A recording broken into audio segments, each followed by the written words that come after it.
Hello everyone, welcome to my channel. My name is Pratibha. आज का हमारा टॉपिक है सेल्स। इसमें हम देखेंगे what is the cells, who discovered the cell, एक सेल का स्ट्रक्चरल ऑर्गेनाइजेशन क्या है, या एक सेल अपने आप को कैसे ऑर्गेनाइज करता है, इसकी बात करेंगे। इसके अलावा plasma membrane, nucleus and cytoplasm की भी बात करेंगे। तो चलिए स्टार्ट करते हैं। What is the cell? तो cell is the basic unit of life, या इसको building blocks of our body भी कहा जाता है। ये इसको क्यों कहते हैं, इसकी हम बात करते हैं। इसको ऐसा क्यों कहा जाता है, इसके लिए हम एक एनोलॉजी लेते हैं। उसके थ्रू हम समझेंगे कि इसको ऐसा क्यों कहते हैं कि ये एक बेसिक यूनिट ऑफ लाइफ है या building blocks of our body है। तो इसके लिए हम एक एनोलॉजी लेते हैं एक हाउस की। जैसे कि एक हाउस जैसे कि एक हाउस जब बनता है तो उसकी बेसिक यूनिट क्या होती है? एक हाउस की बेसिक यूनिट, तो जब एक घर का निर्माण होता है, एक घर जब बनता है तो उसकी बेसिक यूनिट क्या होती है? उसकी बेसिक यूनिट होती है ब्रिक। ब्रिक किसकी बेसिक यूनिट है? हाउस की। हाउस की बेसिक यूनिट है ब्रिक, और कई सारी ब्रिक्स से मिलकर के एक हाउस तैयार होता है। उसी तरह से सेल सेल बेसिक यूनिट किसकी है? बॉडी की। सेल बेसिक यूनिट है बॉडी की, और कई सारी सेल्स से मिलकर के एक बॉडी का फॉर्मेशन होता है। तो इस इनोलॉजी से हम लोग समझ सकते हैं, घर की जैसे बेसिक यूनिट ब्रिक है, वैसे ही बॉडी की बेसिक यूनिट जो है एक सेल होती है। इसीलिए हम कहते हैं basic unit of our life, basic unit of our life या building blocks of our body. जैसे कि हाउस का जो बिल्डिंग ब्लॉक्स है ब्रिक है, वैसे ही हमारी बॉडी का जो बिल्डिंग ब्लॉक्स होते हैं वो क्या होते हैं? सेल्स होते हैं। तो इस एनालॉजी से हम इसको अच्छी तरह से समझ सकते हैं कि एक सेल को बेसिक यूनिट ऑफ लाइफ क्यों कहते हैं। तो आगे देखते हैं सेल्स के बारे में कुछ और चीजें। तो सेल के बारे में बेसिक देखते हैं। तो एक साइंटिस्ट थे, रॉबर्ट हुक। रॉबर्ट हुक जो साइंटिस्ट थे, उन्होंने 1665 में 1665 में ऑब्जर्व किया था सबसे पहले सेल को। ये इन्होंने कैसे ऑब्जर्व किया था देखते हैं। इसके लिए इन्होंने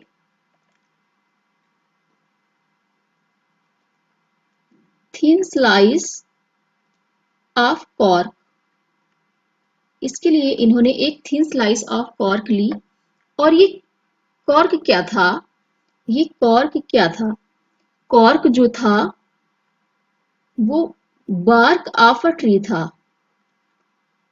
बार्क ऑफ अ ट्री, इसको इन्होंने लिया और इसको इन्होंने माइक्रोस्कोप की हेल्प से देखा।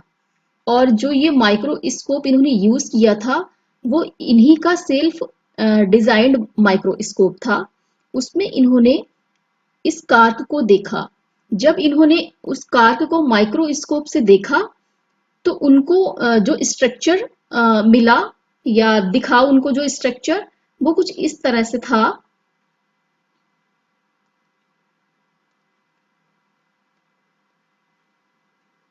ये स्ट्रक्चर इनको इस तरह से दिखता है माइक्रोस्कोप में।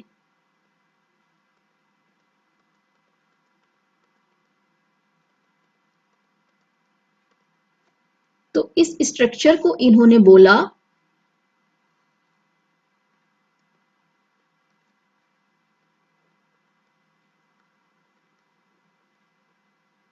Structure of honeycomb,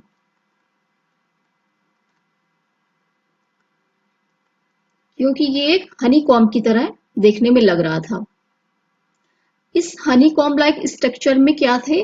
many little compartment थे। इसमें मैनी लिटिल कंपार्टमेंट थे, या मैनी बॉक्सेस भी कह सकते हैं। और इसको एक बॉक्स कहेंगे, इसको एक बॉक्स कहेंगे। इन मैनी लिटिल कंपार्टमेंट में जो एक ये बॉक्स था, इसको इन्होंने सेल का नाम दिया। इसका नाम दिया, सेल का नाम दिया। ये जो एक बॉक्स लाइक स्ट्रक्चर है, इसको इन्होंने सेल्स का नाम दिया। और ये जो सेल है, सेल जो वर्ड था, ये एक लैटिन वर्ड था, Latin word.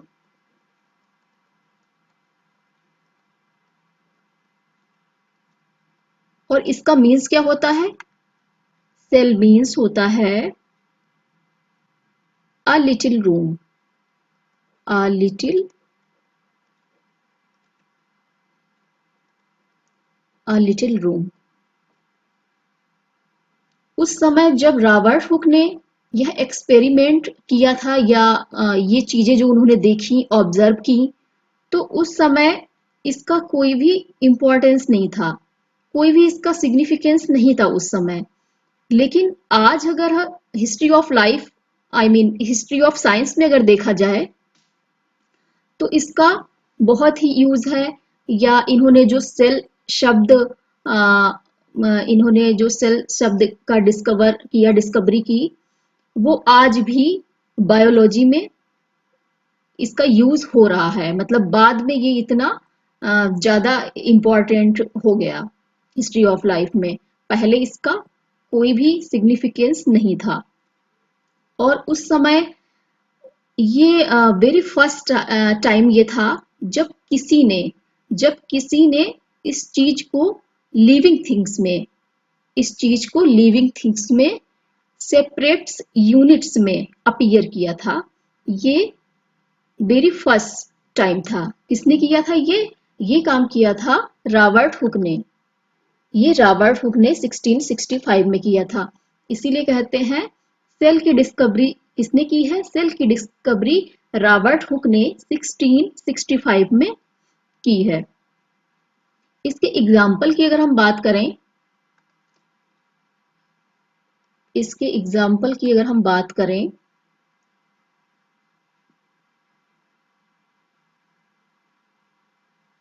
cells of an onion peel, cells of an onion peel।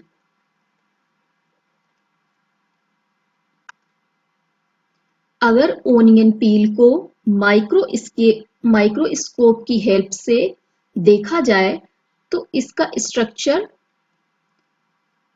जो इसका स्ट्रक्चर दिखाई देता है,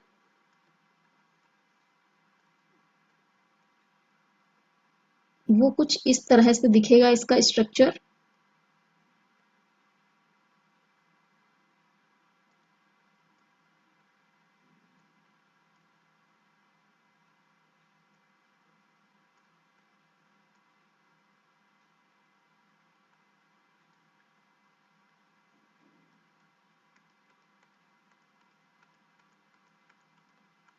ये स्ट्रक्चर ऐसे दिखता है माइक्रोस्कोप की हेल्प से ओनियन पील का।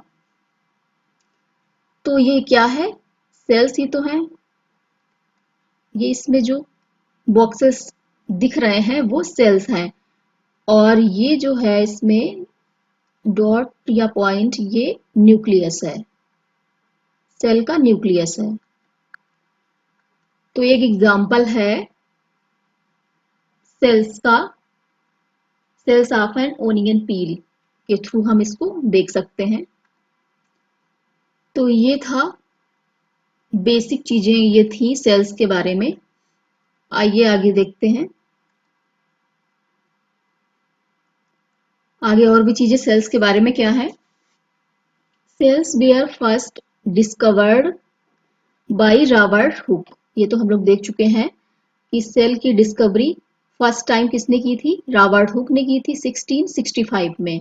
इन्होंने ऑब्जर्व किया था सेल्स को। किस तरह से? एक कार्क स्लाइस में इन्होंने ऑब्जर्व किया था। किसकी हेल्प से? इनका जो खुद का बनाया हुआ माइक्रोस्कोप था। मतलब ये सबसे पहला माइक्रोस्कोप था, तो इसको कह सकते हैं प्रिमिटिव माइक्रोस्कोप, मतलब प्राचीन माइक्रोस्कोप जो था। इन्होंने इससे इसको ऑब्जर्व किया था सेल को।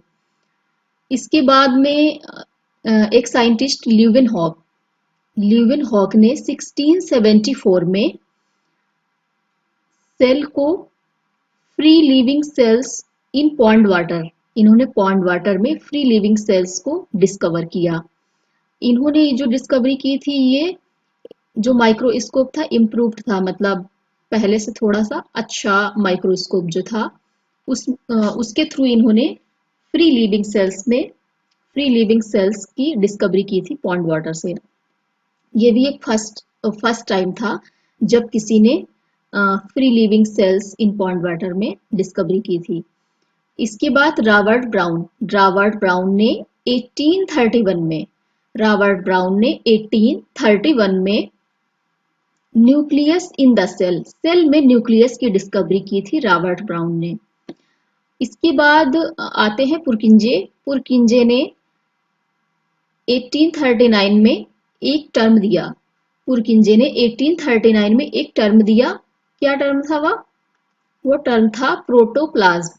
इन्होंने एक टर्म जो दिया था वो उन्होंने कहा प्रोटोप्लाज्म। और प्रोटोप्लाज्म इन्होंने किसके लिए कहा था? एक सेल के अंदर जो फ्लूइड रहता है, सेल के अंदर, जैसे ये एक सेल है, ये हो गया न्यूक्लियस, और यहाँ पे ये जो फ्लूइड लाइक स्ट्रक्चर दिखता है, इसको इन्होंने नाम दिया था protoplasm.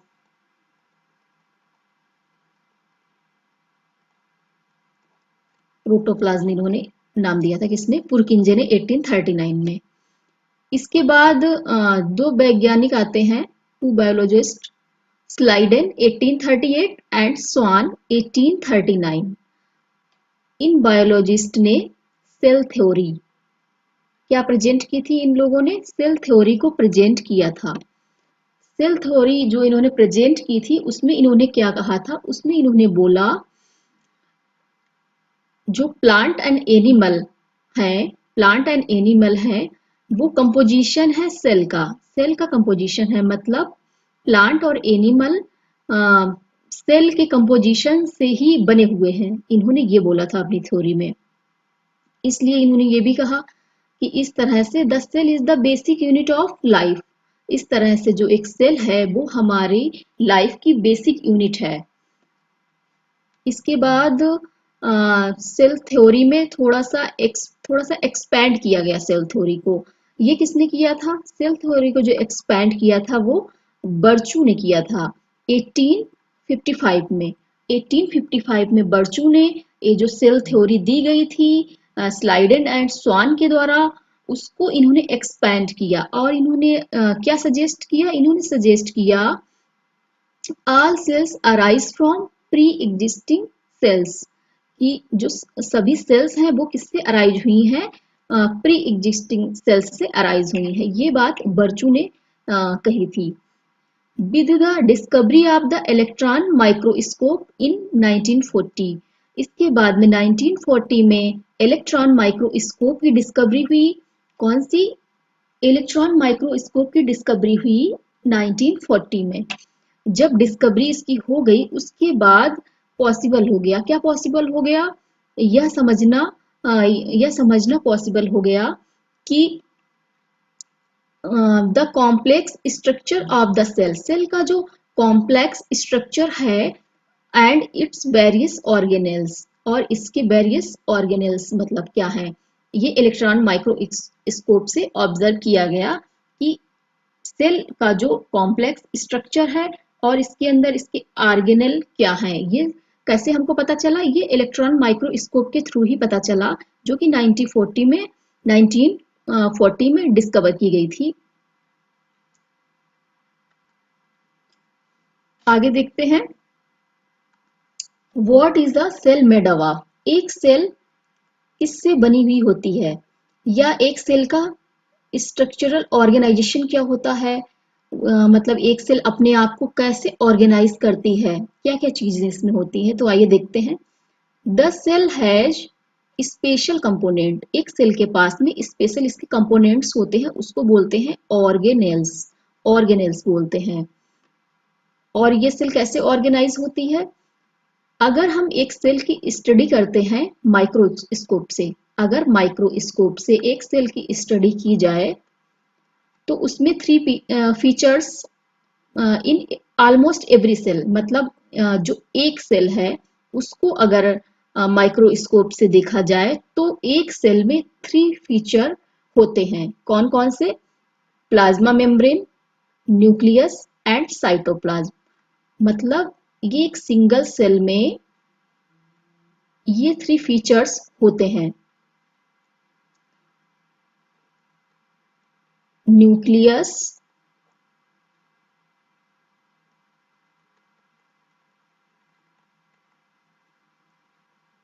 Plasma membrane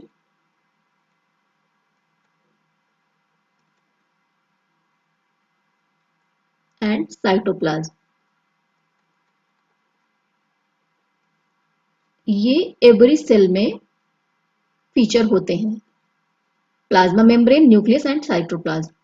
All activities inside the cell and interactions of the cell with its environment are possible due to these features। ये जो इसके फीचर हैं कौन कौन से? Plasma membrane, nucleus and cytoplasm. In features के द्वारा ही एक सेल अपने इन्वायरमेंट से या अपने अंदर, मतलब सेल के अंदर जो भी एक्टिविटीज होती हैं उनको करता है इन फीचर्स के थ्रू। तो आइए इनको डिटेल में देखते हैं, इनकी ये फीचर्स क्या हैं। तो एक सेल का पहला फीचर क्या है? Plasma membrane. प्लाज्मा मेम्ब्रेन, और प्लाज्मा मेम्ब्रेन को हम लोग सेल मेम्ब्रेन भी कहते हैं। प्लाज्मा मेम्ब्रेन को सेल मेम्ब्रेन भी कहा जाता है। प्लाज्मा मेम्ब्रेन क्या है? It is the outermost covering of the cell. जो एक सेल की कह सकते हैं बाउंड्री या आउटर मोस्ट जो कवरिंग होती है उसको कहते हैं प्लाज्मा मेम्ब्रेन।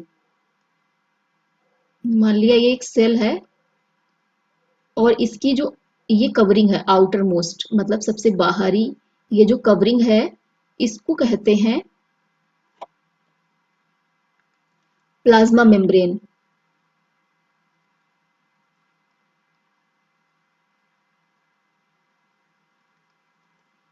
और ये एक सेल की आउटर मोस्ट कवरिंग है तो इसको सेल मेम्ब्रेन भी कहा जाता है। क्या कहा जाता है इसको? Cell membrane.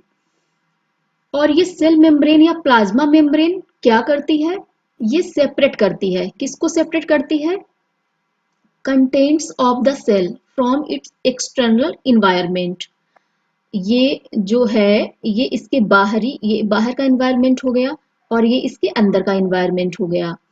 तो ये मेम्ब्रेन ही तो है जो इसको अलग कर रही है, मतलब बाहर का जो इन्वायरमेंट है उसको अलग कर रही है और अंदर का जो है उसको अलग कर रही है।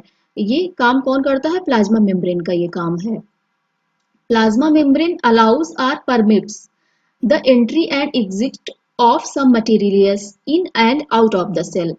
और ये प्लाज्मा मेम्ब्रेन के थ्रू ही जो मटेरियल्स होते हैं वो अंदर और बाहर जा सकते हैं। ये अलाउ करती है, परमिट करती है कुछ मटेरियल्स को जो कि इसके अंदर आ सकते हैं, और इसके बाहर भी जा सकते हैं। यहां से ये अंदर आ सकते हैं और यहां से ये बाहर जा सकते हैं।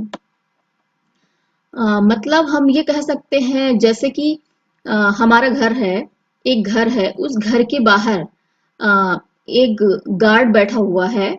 घर के बाहर एक गार्ड बैठा हुआ है और गार्ड ये बताएगा कि कौन हमारे घर के अंदर आ सकता है और घर से मतलब घर से बाहर किसी को जाना है कौन जा सकता है। जैसे एक गार्ड काम करता है वैसे ही हमारे सेल की जो सेल मेम्ब्रेन होती है या प्लाज्मा मेम्ब्रेन होती है वो एक गार्ड का काम करती है। इसको हम इस एनालॉजी से समझ सकते हैं, इजीली समझ में आएगा। तो आगे देखते हैं। It also prevents movement of some other materials. और ये प्लाज्मा मेम्ब्रेन कुछ मटेरियल्स को प्रिवेंट भी करती है। मतलब कुछ को अंदर आने देती है, कुछ को बाहर जाने देती है, लेकिन कुछ ऐसे हैं उनको प्रिवेंट करेगी, ना ही अंदर आने देगी ना ही बाहर जाने देगी, प्रिवेंट करती है। आगे देखते हैं। The cell membrane therefore is called a selectively permeable membrane. और इसकी ये जो प्रॉपर्टी है, इसके कारण इसको हम क्या कहते हैं, इसको कहते हैं सिलेक्टिवली परमिएबल मेम्ब्रेन। मतलब ये कुछ मटेरियल्स को सेलेक्ट करती है और उसको परमिशन देती है कि वो अंदर आ सकता है या बाहर जा सकता है, या फिर कुछ को प्रिवेंट करती है, मतलब ना वो अंदर जा सकता है और ना ही वो बाहर जा सकता है। इसलिए इस प्रॉपर्टी के कारण इसको क्या कहा जाता है, इसको कहा जाता है सिलेक्टिवली परमिएबल मेम्ब्रेन। आगे देखते हैं, how does the movement of substances take place into the cell. How do substances move out of the cell. मतलब एक सेल के अंदर जो सब्सटेंसेस हैं वो बाहर कैसे जाते हैं और अंदर कैसे आते हैं, ये कैसे होता है, चलिए इसको देखते हैं। Some substances like carbon dioxide और ऑक्सीजन, मतलब CO2 और O2 can move across the cell membrane. CO2 and O2 जो हैं वो ऐसे सब्सटेंस हैं जो कि सेल मेम्ब्रेन के थ्रू मूव कर सकते हैं। और इस प्रोसेस को क्या कहते हैं, इस प्रोसेस को कहते हैं डिफ्यूजन। इस प्रोसेस को कहते हैं diffusion. We saw that there is a spontaneous movement of a substance from a region of high concentration to a region of low concentration।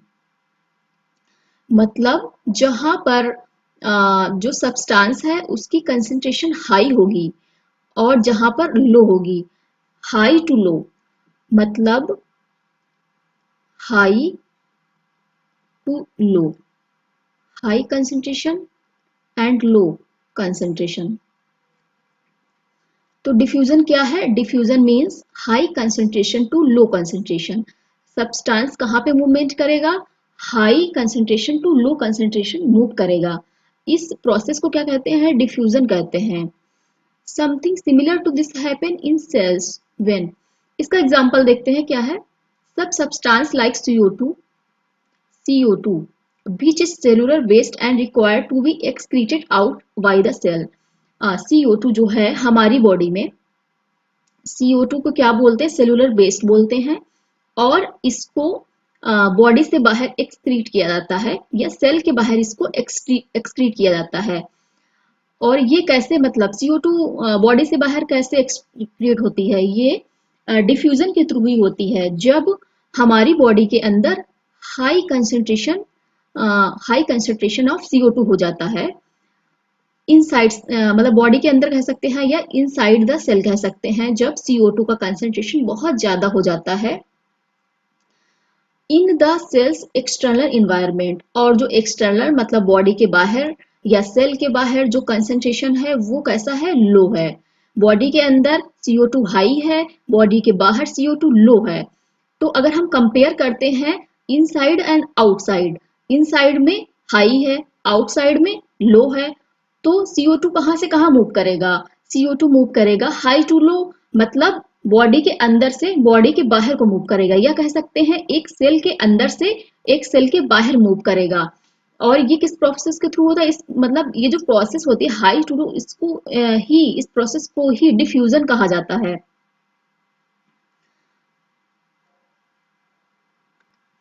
तो ये था CO2 मतलब बॉडी से बाहर या सेल के आउटसाइड कैसे मूवमेंट करता है।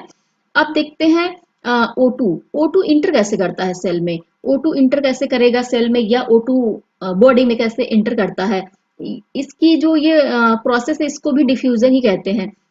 मतलब ये अपोजिट हो गया ना, किसका अपोजिट हो गया ये, जैसे CO2 अंदर ज्यादा था कंसेंट्रेशन, बाहर कम था, तो हाई टू लो मूव कर रहा था। वैसे ही O2 क्या होता है, जब O2 का लेवल या concentration inside the cell, cell के इनसाइड में क्या होता है, डिक्रीज हो जाता है। सेल के इनसाइड में O2 का कंसेंट्रेशन डिक्रीज हो जाता है।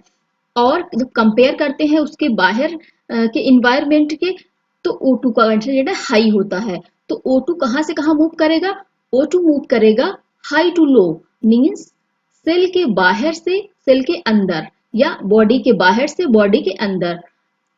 तो O2 इस तरह से मूव करता है। इस प्रोसेस को भी, ये प्रोसेस जो भी होती है ये डिफ्यूजन के थ्रू ही होती है। तो इसमें हम लोगों ने क्या देखा कि CO2 सेल के बाहर कैसे आ रहा है और O2 सेल के अंदर कैसे जा रहा है। Thus diffusion plays an important role in gaseous exchange between the cells as well as the cell and its external environment. Water also obeys the law of diffusion. मतलब O2 and CO2 तो important role play करते हैं gases exchange के लिए, लेकिन अगर बात करें वाटर की बात करें तो ये भी लॉ ऑफ डिफ्यूजन का ओबे करता है।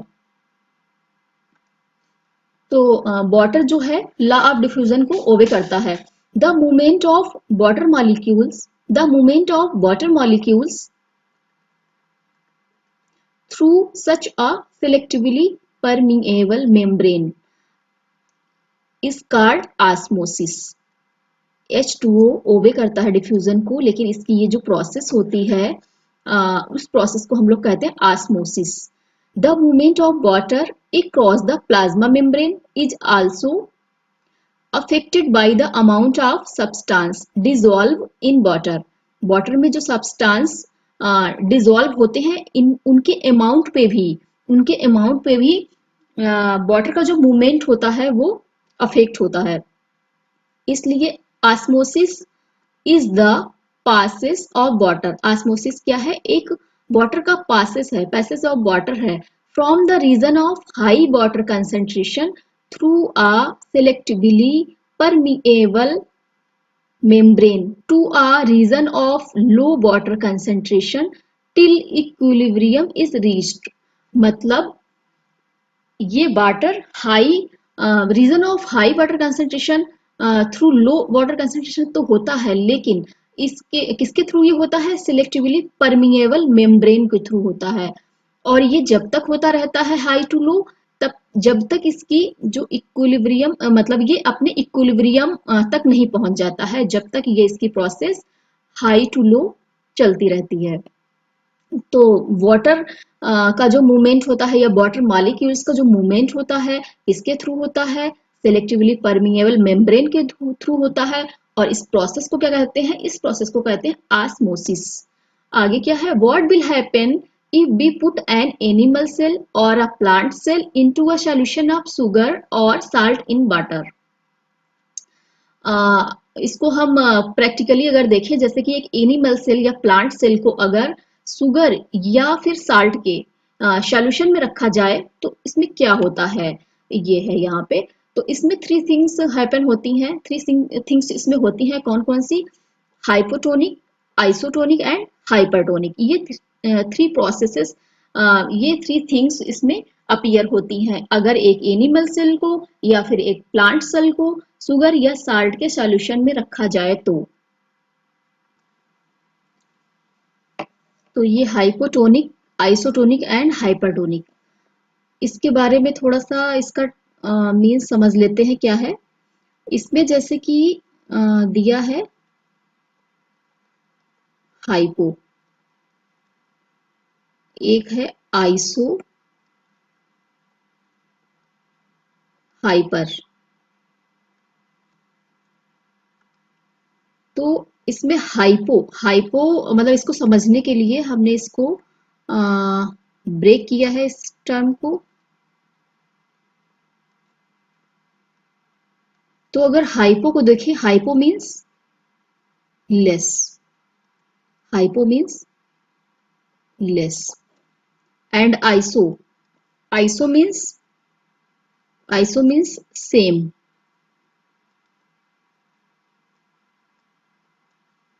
मतलब इक्वल है।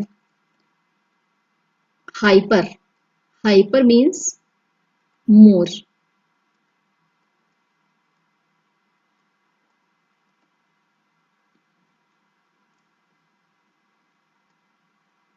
तो hypotonic, hypo means less, tonic का मीन्स हम लिक्विड, जैसे कि इसमें जो दिया गया है शुगर या सॉल्ट का जो सॉल्यूशन है उससे ले सकते हैं।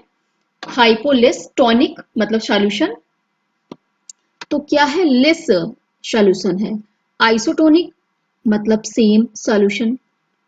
हाइपरटोनिक मतलब हाइपर ज्यादा है, ज्यादा टॉनिक मतलब सॉल्यूशन ज्यादा, मतलब इसको हम आगे देखेंगे, आगे समझ में आएगा अच्छे से। चलिए देखते हैं आगे।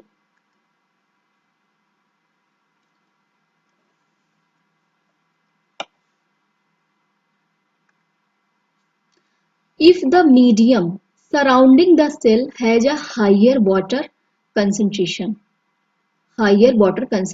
than the cell, एक सेल है, एक सेल है और उसके सराउंडिंग में जो वाटर का कंसंट्रेशन है वो कैसा है? Surrounding the cell has a higher water concentration, surrounding में वाटर का कंसंट्रेशन ज्यादा है देन द सेल, मतलब सेल के अंदर जो हुआ वो कम हुआ, बाहर से तो कम ही हुआ, बाहर ज्यादा है तो बाहर से कम हुआ। Meaning that the outside solution is very dilute, और इसका मीन्स क्या हुआ? जो आउटसाइड सॉल्यूशन होगा मतलब सेल के बाहर जो सॉल्यूशन होगा वो वेरी डाइल्यूट होगा। The cell will gain water by osmosis, तो एक सेल क्या करेगा? एक सेल वाटर को गेन करेगा, इसके थ्रू गेन करेगा, ये ऑस्मोसिस के थ्रू गेन करेगा। और इस जो सॉल्यूशन को हम क्या कहेंगे? इसको कहेंगे हाइपोटोनिक सॉल्यूशन। हाइपोटोनिक सॉल्यूशन मतलब हाइपो मीन्स लेस, टोनिक मतलब सॉल्यूशन, मतलब जो भी सॉल्यूशन है उसको। तो मतलब लेस है, लेस कहाँ पे है? जो सेल है उसके अंदर लेस है सॉल्यूशन, लेस है, इसलिए बाहर का जो होगा मतलब सराउंडिंग में ज्यादा हुआ, अंदर लेस हुआ, तो सेल क्या करेगा? अंदर से बाहर की ओर उसको गेन करेगा। तो इस प्रोसेस को हम क्या कहेंगे? इसको कहेंगे हाइपोटोनिक सॉल्यूशन, मतलब ये जो सॉल्यूशन होगा इसको क्या कहेंगे? Hypotonic solution. Water molecules are free to pass across the cell membrane in both direction. Water molecules जो होते हैं, वाटर मॉलिक्यूल्स जो होते हैं वो सेल मेम्ब्रेन में बोथ डायरेक्शंस में पास कर सकते हैं। But more water will come into the cell than will leave. The net overall result is that water enters the cell. The cell is likely to be swell up. और cell कैसा हो जाता है? Cell swell हो जाता है। मतलब water molecules जो हैं वो बोथ डायरेक्शंस में मूव कर सकते हैं, एक सेल के अंदर भी जा सकते हैं और सेल के बाहर भी जा सकते हैं, जिसके कारण क्या हो जाता है? जब सेल के अंदर कंसंट्रेशन लो है, सेल के बाहर ज्यादा है, तो ज्यादा से कम की ओर, ज्यादा से कम की ओर जब मूव करेगा तो अंदर क्या हो जाएगा? सेल स्वेल हो जाएगा। तो ये क्या है? हाइपोटोनिक सॉल्यूशन की बात हो रही थी। नेक्स्ट बात करते हैं आइसोटोनिक सॉल्यूशन की बात करते हैं। इसमें क्या है? If the medium has exactly the same water concentration as the cell. Iso, iso means same, iso means same, मतलब सेल के सराउंडिंग एंड सेल के अंदर जो वाटर का कंसेंट्रेशन है वो सेम है, इक्वल है, जितना सेल के बाहर है उतना ही सेल के अंदर है। तो क्या होता है? No net movement of water. जब इक्वल है, आइसो है, सेम है, तो कोई भी वाटर का मूवमेंट नहीं होता है। और इस सॉल्यूशन को क्या कहते हैं? इस सॉल्यूशन को कहते हैं isotonic solution. Water crosses the cell membrane in both directions, क्योंकि पता है कि वाटर सेल मेम्ब्रेन के बोथ डायरेक्शंस में मूव कर सकता है, but the amount going in this in is the same as the amount going out, मतलब जितना वाटर सेल के अंदर आएगा उतना ही वाटर सेल के अंदर, जितना वाटर सेल के अंदर आएगा उतना ही वाटर सेल से बाहर भी जाएगा। तो क्या होगा? सेम सेम कंडीशन होगी, मतलब बाहर और अंदर जो सॉल्यूशन, जो वाटर का कंसेंट्रेशन होगा वो सेम होगा, तो इसमें कोई भी मूवमेंट नहीं होगा, no overall movement of water. The cell will stay the same size, और इसके कारण क्या होगा? सेम सेम साइज में रह जाएगा, सेल जो रह जाएगा वो सेम साइज में रह जाएगा क्योंकि इक्वल है। आगे बात करते हैं हाइपरटोनिक सॉल्यूशन की। हाइपरटोनिक सॉल्यूशन की बात करते हैं। हाइपर मैंने बताया था, hyper, hyper means more, tonic मतलब वाटर के कंसेंट्रेशन की बात हो रही है। तो इसको समझते हैं। If the medium has a lower concentration of water than the cell, मतलब सेल के अंदर जो कंसेंट्रेशन है, सेल के अंदर जो कंसेंट्रेशन है वो हाई है। H2O की कंसेंट्रेशन सेल के अंदर हाई है। और सराउंडिंग में देखें, अगर सेल के सराउंडिंग में देखते हैं तो H2O की कंसेंट्रेशन क्या है, लो है। जब लो है, लो कंसेंट्रेशन है, तो क्या होता है, लो कंसेंट्रेशन है, तो ये बेरी कंसेंट्रेशन सॉल्यूशन हो जाता है। कैसा सॉल्यूशन हो जाता है, बेरी कंसेंट्रेशन सॉल्यूशन हो जाता है। तो सेल क्या करेगा, cell will lose water, cell water को लूज कर देगा।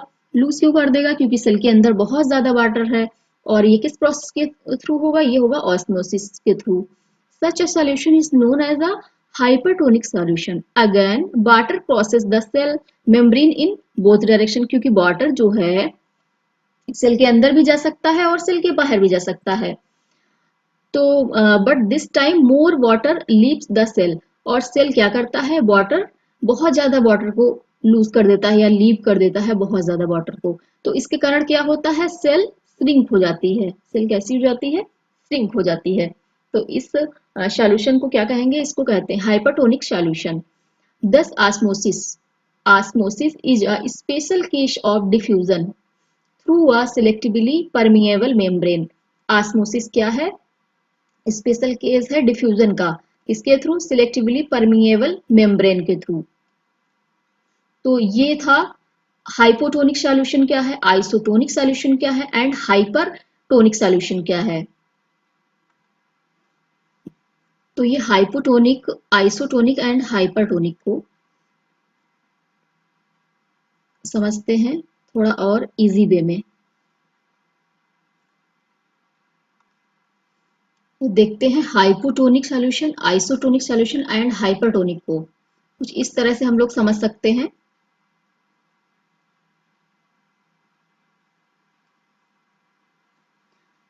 ये एक सेल है।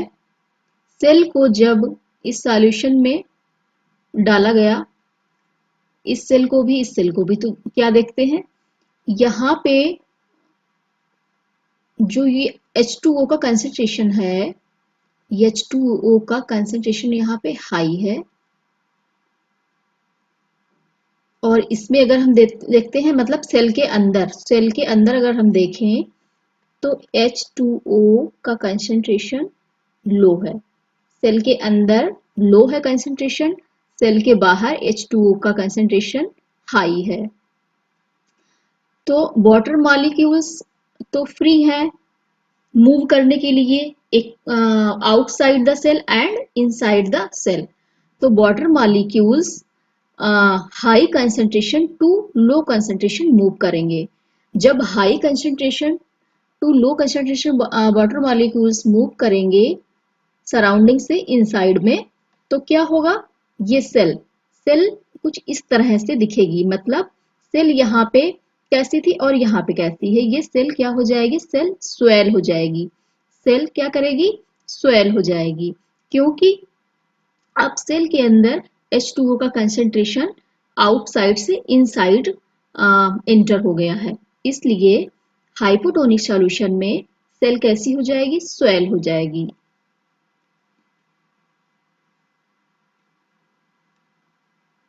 आइए देखते हैं आइसोटोनिक सॉल्यूशन। आइसोटोनिक सॉल्यूशन में अगर देखा जाए तो सेल के सराउंडिंग में, सेल के सराउंडिंग में H2O का कंसेंट्रेशन लो है।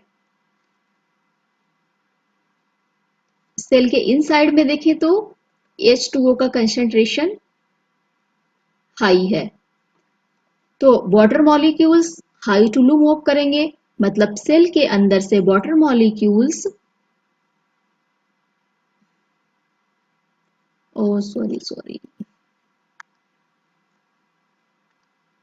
हाँ, तो यहाँ पे ये बात हो रही है, आइसोटोनिक सॉल्यूशन की बात हो रही है।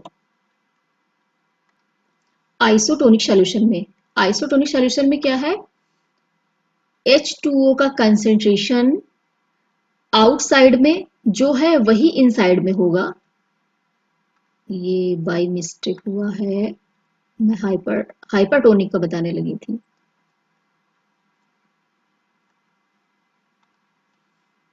तो आइसोटोनिक सॉल्यूशन में क्या होता है, एक सेल के अंदर जितना कंसंट्रेशन है H2O का, उतना ही सेल के बाहर या सेल के सराउंडिंग में H2O कंसंट्रेशन उतना ही होता है, मतलब सेल के अंदर और सेल के बाहर। तो इसमें वाटर अंदर भी जा सकता है, वाटर बाहर भी जा सकता है, बोथ डायरेक्शन में वाटर मूव कर सकता है। और इसमें जो ओवरऑल मूवमेंट ऑफ वाटर होता है, ओवरऑल मूवमेंट ऑफ वाटर जो इसमें होता है वो सेम होता है, मतलब जितना सेल के अंदर जाएगा उतना ही सेल के बाहर जाएगा। तो सेल का जो साइज है, सेल का साइज तो सेम रहेगा, सेल के साइज में कोई डिफरेंस नहीं होगा। इसलिए इस सॉल्यूशन को क्या कहते हैं, इस सॉल्यूशन को कहते हैं आइसोटोनिक सॉल्यूशन। अब बात करते हैं हाइपरटोनिक सॉल्यूशन की। हाइपरटोनिक सॉल्यूशन में क्या है, हाइपरटोनिक सॉल्यूशन में सेल के बाहर H2O का कंसंट्रेशन लो होता है और सेल के अंदर H2O का कंसंट्रेशन हाई होता है। तो वाटर मूव करेगा high to low, high concentration to low concentration water move करता है। तो सेल के अंदर हाई है, हाई से वाटर मॉलिक्यूल्स मूव करेंगे सेल के बाहर।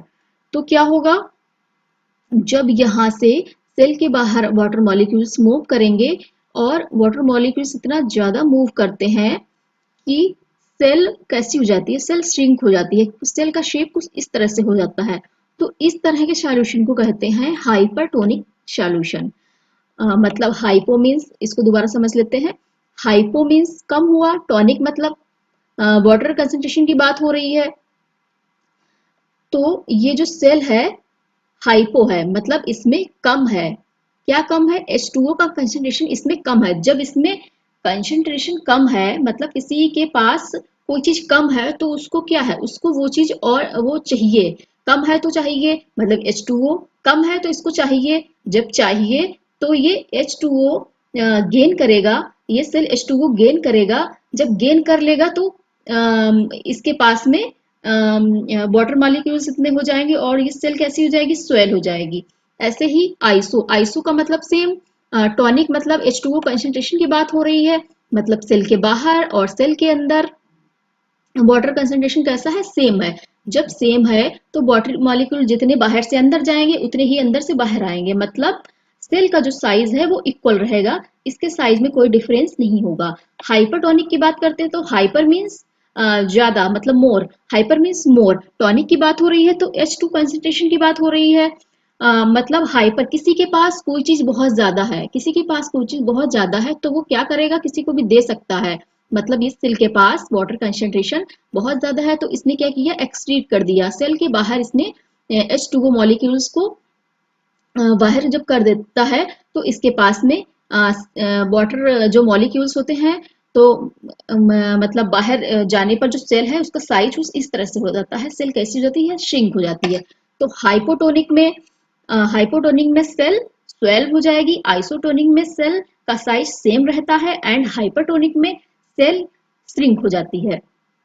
हाइपरटोनिक में सेल कैसी हो जाती है, श्रिंक हो जाती है। तो ये हो रही है swell, cell swell, same size and cell shrink। तो ये हम लोगों ने देखा हाइपोटोनिक सॉल्यूशन, आइसोटोनिक, हाइपरटोनिक। इससे मतलब ज्यादा समझ में आएगा, उसकी अपेक्षा इससे ज्यादा समझ में आएगा। पिक्चर के थ्रू अगर हम लोग इसको देखेंगे और सीखने की कोशिश करेंगे तो ज्यादा अच्छे से समझ में आता है।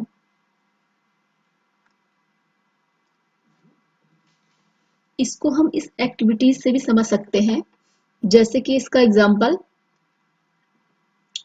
रेजिन्स को अगर हम पुट करते हैं प्लेन वाटर में, ड्राइड रेजिन जो होता है उसको हम प्लेन वाटर में अगर पुट करें और उसको छोड़ दें, थोड़ी देर के लिए उसको छोड़ दें तो क्या होता है, और छोड़ने के बाद में उसके बाद उसको कंसंट्रेशन सॉल्यूशन में शुगर या सॉल्ट ले सकते हैं, उसमें अगर डालें तो हम क्या देखते हैं, तो हम ऑब्जर्व करते हैं, पहला तो ईच रेजिन जो होता है वो वाटर को गेन कर लेता है। वाटर जब गेन कर लेता है तो क्या हो जाता है, स्वेल हो जाता है। और दूसरा क्या देखते हैं, ये देखते हैं कि जब इसको कंसंट्रेशन में डालते हैं तो ये वाटर को लूज कर देता है, वाटर को लॉस कर देता है। उसके कारण क्या होता है, सेल मेरा मतलब है रेजिन, जो यहाँ पे रेजिन होता है वो श्रिंक हो जाता है।